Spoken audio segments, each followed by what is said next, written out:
everyone, I am Adanze Okuru and welcome to another episode of the Clean Tech Pod. As a precursor to the Nigerian Climate Finance and Investment Summit, and in an effort to bridge the gap in the climate finance sector, we are hosting this episode to explore how innovative climate finance solutions can transform sustainable development in West Africa. Here with me is none other than a climate finance expert, Mr. Francis Nwalibe. Thank you so much. Hello, Mr. Francis. Can you please introduce yourself to us? Tell us who you are. Tell us a little bit about yourself, sir. Thank you so much. I'll just give a brief introduction about myself.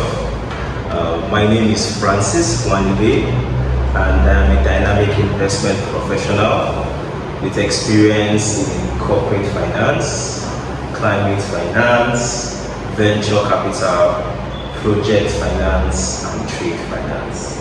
So that's just the nutshell about Francis Nwalibe. Wow, thank you very much for this introduction. Okay, so let's just get right into it. So first, can we just start by understanding the basics of climate finance? What is climate finance? If you were to break it down to someone that's not conversant with the term, what is climate finance? Okay, I like the fact that you mentioned that to break it down to someone that's not conversant with the term. Yes. So just to be very, very, very basic, right? Climate finance is basically funding from public, private, and alternative sources to support mitigation and adaptation actions. So what is mitigation and then what is adaptation? So mitigation basically is preventing greenhouse gases emission, right? While adaptation is taking series of actions to protect yourself against the harmful effects of climate change. So that's just climate finance in a nutshell. Thank you very much, sir. Thank you for breaking it down as well. So what are the biggest challenges in securing funding in clean technology sectors in Nigeria? Well, now you know what climate finance is, and when you first challenges, I typically don't like dwelling on challenges because I'm pretty sure we can go on the challenges for over 5 hours. But when we are talking about funding for clean technologies and then we're looking for the constraints, we have to look at it from the sources. So what do I mean? Where can you access this funding for clean technologies in Nigeria? So basically there are 4 key sources. Right. The first is domestic public finance. The second is international public finance. The third is domestic private finance and international private finance. So when you're looking at domestic public finance, it's basically climate finance from the government.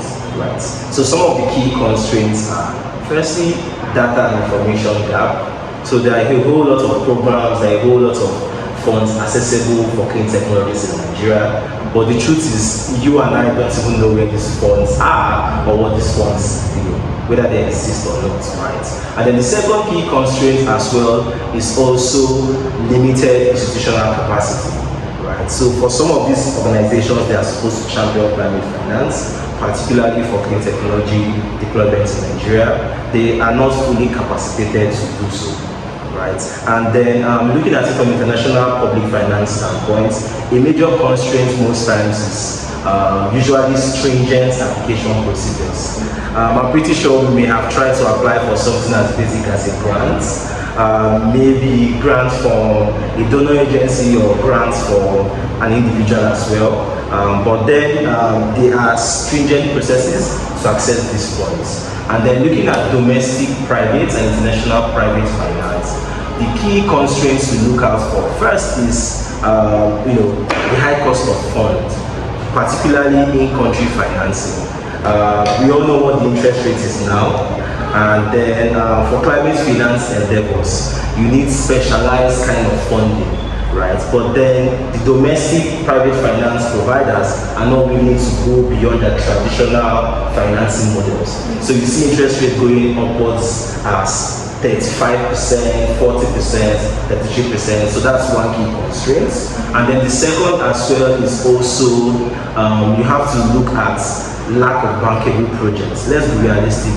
A lot of people want to access climate finance to scale clean technologies in Nigeria, but their project is just not bankable. What do I mean by bankable? The basics of financing is not being observed, and then also another key constraint to also look at is what is known as ticket mismatch, right? So for these funds, you see where they're looking out for large projects going upwards of maybe $10 million, $5 million, but then there are actually small projects that exist, and then there's a clear mismatch of ticket sizes. And that's just to mention a few on the challenges around these four key sources of financing for clean technologies in Nigeria. Thank you very much. That was profound. Thank you for the explanation so far. So as a way of follow-up, I'd like to know if you can share a success story or success stories of where funding and or financing played a pivotal role. Any stories that you can share with us?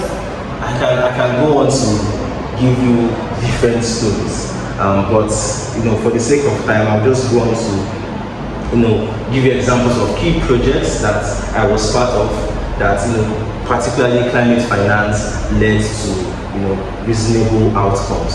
So the first is there was a project we were working on where we were looking at championing climate smart agriculture for over 10,000 smallholder farmers.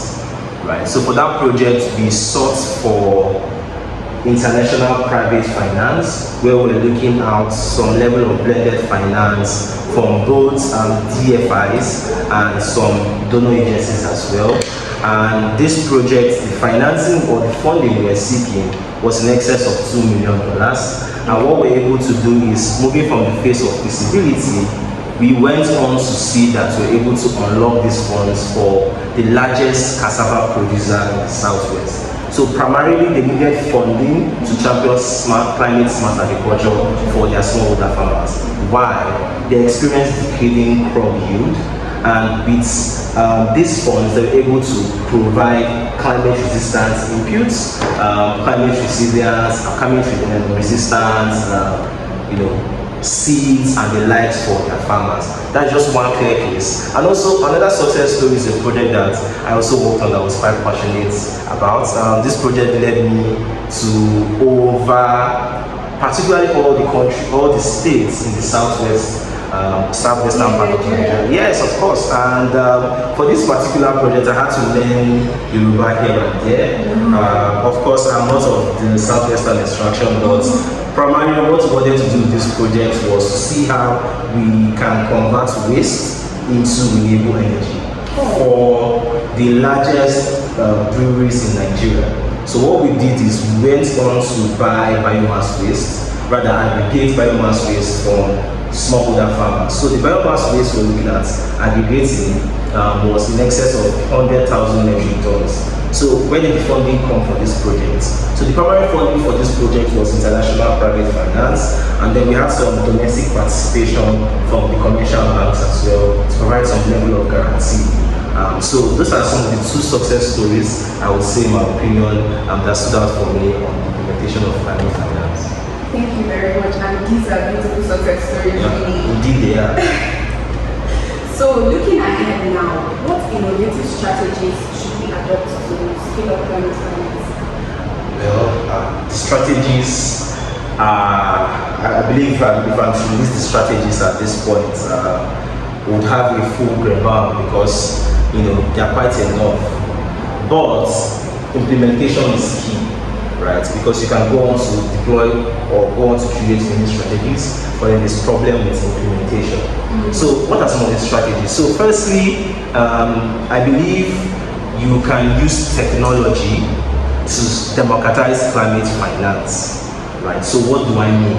So let's look at what we are seeing on the recent trends we are seeing, particularly in the investing habits of youth, where we have numerous wealth tech platforms, particularly savings platform like, for example, your piggy banks, your Cowrywise, and the likes, right? So if you go on to invest in these platforms, you will discover that there are some products, particularly capital market products, where you see stocks, where you see bonds, where you also see treasury bills and other fixed income instruments. So just picture where, as an individual, you want to invest in this platform, and you can see a green bond listed there, right? Or beyond a green bond, perhaps you can also see some level of crowdfunding for a renewable energy project, right?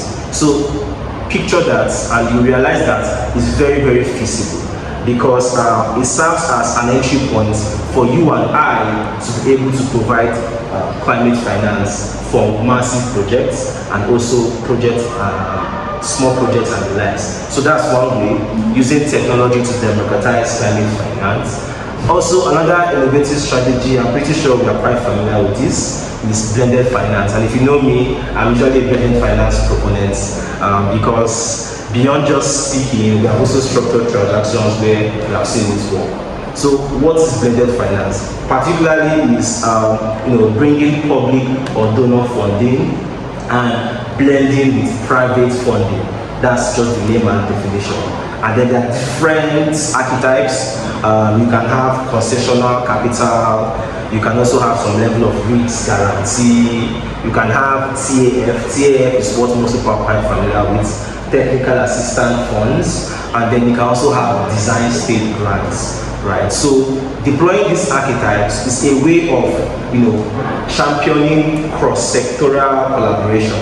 So if you can recall, from the 4 sources of financing I mentioned to scaling clean technologies, it's a way where we can ensure that there's cross-cutting collaboration amongst them. So those are the 2 key strategies, in my own opinion, I believe we can use to scale climate finance. Okay, so if I get you right, you spoke about blended finance. Yes, please. Specifically the TAF. Yes. And then crowdfunding for renewable energy projects. Not necessarily.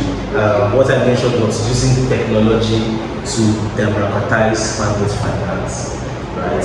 But crowdfunding is just one type, but there are also several methods as well you can also use to democratize climate finance. So these are some of the 2 innovative strategies I can speak about at this time. Great. Okay, so moving forward, how does the lack of climate finance affect communities most vulnerable to climate change impact? What do you think about? Well,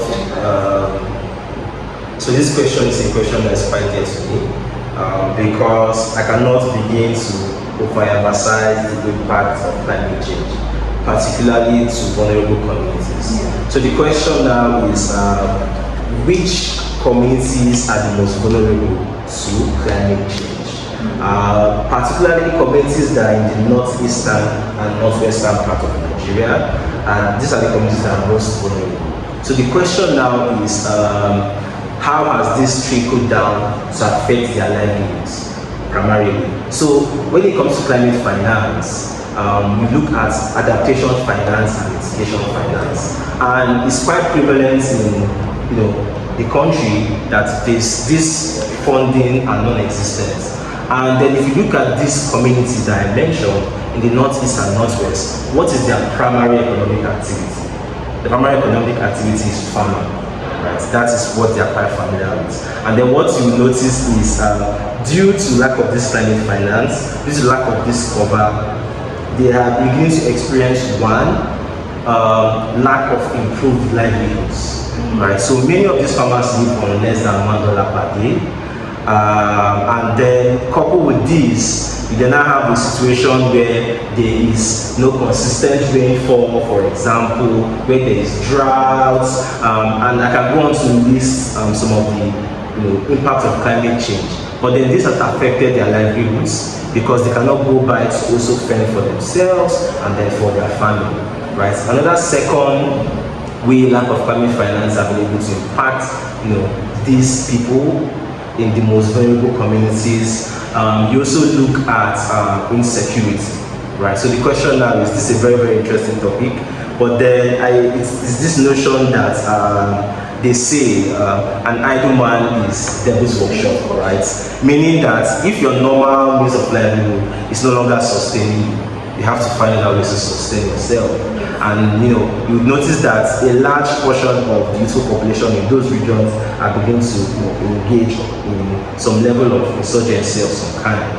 Also, another impact you also see beyond insecurity is damage to their properties, basically, where you see that these people living in those vulnerable communities, they don't have something as basic as roof over their head due to perhaps some level of excessive rainfall or some level of denudation caused by climate change. So these are some of the three reasons, or some of the three impacts I've seen that lack of climate finance have caused for these vulnerable communities. I said a lot, right? Yes. So going back to the previous question that I asked about strategies that we can adopt, you had said something about how it's not about the strategy, it's about implementing. Of course. So now I think the next question would be, if you were to, or if you had the power to implement or champion the implementation of any of these strategies, to make sure that the consequences of these consequences you just listed does not happen, especially to small scale farmers. Which of these policies or strategies or would you implement? Well, just to be on the record, I don't have the power to implement any policy. I know, but we would like to be of course, as they will say, I'm just a chief guy. I don't have the power to implement any policy. But the best you can do is to recommend, right? And I'm pretty sure before I was born, they have been recommending policies. I'm still alive, they are still recommending policies. And by the grace of God, I'll go down one day and then they'll still be recommending policies. But just to speak to your question directly, I would say just a key mindset shift would be, something that would help to ensure that, these strategies or, there's a framework for climate finance to be deployed. So what do I mean? So firstly, one policy I feel that can go a very, very long way is something as basic as making ESG reporting compulsory for all companies. It sounds very basic, but if you look at it, every company is mandated to file their annual returns through CAC, right? Every company is mandated to pay tax, right? But no company is mandated to provide some level of ESG reports, right? And then if you look at it, at this stage, what you come to discover is only listed companies to a certain level pass through this level of compliance, one. Or secondly, companies that want to participate in the capital markets to obtain some level of climate financing, they are the only ones that also undergo this level of ESG reporting. But say, for example, the government comes out today and say ESG reporting is mandatory for every company. I'm pretty sure many companies will take to their heels because they'll ask themselves, what is ESG? And there's an automatic awareness, right? But then this awareness is going beyond just the company level. It's going to trickle down to both the individual level as well, because now companies will start going beyond just interacting with their customers, but then they'll be very interested in understanding what is the carbon footprint of these customers we are serving, right? What is the amount of GHG emissions we are bringing out there? And then once these questions are being asked, in my opinion, I believe that this will trickle down, and then I believe more funding will be unlocked to help just implement these strategies. That's just my opinion. And yes, of course, like I said, I don't have the power to implement any policy, but I'm just putting it out there. Yes, thank you very much. So for the sake of our viewers for this podcast and our broad targets, Of course. I think I would like for you to tell us a little bit about ESG and then its relationship to the climate finance sector. Just as a way of knowledge and sensitization. Okay, very, very good question. So what's ESG? So ESG is just environmental, social governance, or the case, in some iterations you see environmental and sustainability governance in some iterations. But then how does it relate? So environmental encompasses climate, right? While other subsets also encompasses other levels as well. But then say ESG investing, for example, or ESG reporting, it means that you must incorporate some level of climate mitigation and adaptation on a surface level. So what is the correlation? So ESG is like the big umbrella, right? And then climate change is under that umbrella, particularly under the environmental subsets. So that's just the general correlation. Thank you. Of course. Thank you very much. Like you said, there's only so much you can do because you're one person. Right. However, we have listeners that will be listening and tuning into this podcast. So I'd like you to tell our listeners how they can be advocates for better access to climate finance, especially in their communities or in their own little way. I like the way you put it in their own little way. I think coming here for this podcast, when I was with the person that facilitated my logistics, and then we had drinking a bottle of water, and then he drank this bottle of water and he flung it through the window. And then in my own head, I was like, how many people are in Abuja alone? And how many people are in Nigeria alone? Right? Say in Abuja, there are about maybe less than 500,000 people, maybe generally.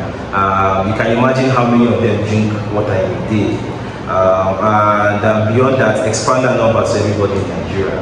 That would give you the amount of bottles that are being thrown away. And I believe many of us listening are suspects, but it's so sad that we don't have CCTV cameras to capture us. If not, the next time you are throwing a bottle through the window, you'll be asking yourself who is watching me and who is not watching me. But what's the point I'm trying to make? The point I'm trying to make is, first and foremost, there needs to be a climate change mindset shift. You need to care. Because if you don't care, we'll not be having a discussion of climate finance. Because like I mentioned earlier, climate finance is basically funding for mitigation and adaptation in layman terms. So if you don't know what you want to mitigate, and if you don't know what you want to adapt to, so how will you not ask yourself for the funding, right? So just bringing it down, we can start with baby steps. Many of us work every day. Everybody, I believe, have access to some level of smartphones. I think the little we can do is wherever you are, any day you find yourself, just try to track your carbon footprint. It may sound very foreign, but I tried that, and then all of a sudden, most people do is maybe they track how many steps they take, they track their heart rate. Everybody's screenshotting and posting on their WhatsApp. I climbed 15,000 steps today. Imagine if you post, oh, I saved the earth from 15,000 maybe kilograms of GHG emissions. Automatically your friends are asking you, what is going on? And before you know it becomes a trend. And then all the carbon footprint tracking apps start getting downloaded. It happens that way. So that's the first. And then second, I would say is you should be active in the ecosystem. Right? So right now, I'm pretty sure wherever you're listening, maybe driving, maybe in your house, maybe on remote work, maybe playing video games, whatever activity you are doing, you are taking a good step because you are participating in the ecosystem. So just beyond podcasts like this, you can also try to immerse yourself in the ecosystem by participating in some volunteering activities, right? Most times we see call for volunteers, and then the first thing you go and look for is there stipends? Yes, I think we are all guilty of that. But then this journey is going to be a very, very interesting one. And I would advise beyond financial gratification, right? There are so many ways you can contribute. And I believe just two headers I've mentioned will go a long way. If you can be able to have a mindset shift, and then if you can be able to immerse yourself in the ecosystem, I believe that will also help to see that the access to climate finance is broadened. Thank you very much. Thank you so much for joining us today. Thank you so much. And thank you so much for Exactly. the writing session. Learned a lot. Adese was a wonderful mentor, Insights on and I really enjoyed Thank you. coming here and speaking about climate finance. And to my listeners out there, wherever you are, whatever you are doing at this time, I'm so glad that you're able to tune in. And then I hope that you just don't listen to this like any other podcast you listen to. You are able to go for that to see that you're able to implement one or two things that was taught here. So thank you so much. I had a good time. Thank you. Thank you. Don't forget to subscribe, like, share, and stay connected with us for more inspiring conversations. Until next time, stay tuned.